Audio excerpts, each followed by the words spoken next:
विकसित भारत जी रामजी योजनेतून रायगडच्या विकासाला चालना, गावागावात लाभ पोहोचवा, मंत्री भरत गोगावले यांचं आवाहन.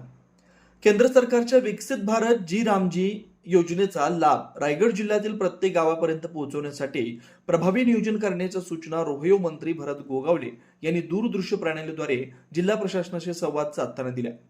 ग्रामीण रोजगार, जलसुरक्षा आणि शाश्वत विकासाला प्राधान्य देत या योजनेची प्रभावी अंमलबजावणी करण्याचं त्यांनी आवाहन केलं.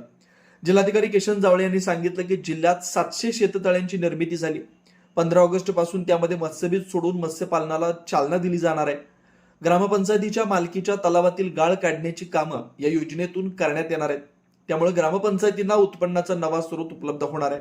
अलिबाग तालुक्यात सिंचन विहीर व गुरांच्या गोठ्यांच्या कामांचा शुभारंभ कृषी सभापती वैकुंठ पाटील, जिल्हाधिकारी किशन जावळे आणि मुख्य कार्यकारी अधिकारी नेहा भोसले यांच्या हस्ते झाला.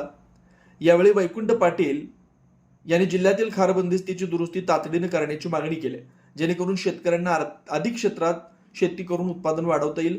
जिल्हाधिकारी जावळे यांनी सांगितलं की या योजनेत 318 प्रकारची विकास कामं करता येणार आहेत. ग्रामीण कुटुंबांना वर्षाकाठी 125 दिवस रोजगाराची हमी मिळणार आहे. रायगडच्या सर्वांगीण विकासासाठी या योजनेचा जास्तीत जास्त लाभ घ्यावा असं आवाहन मंत्री गोगावले यांनी केलं.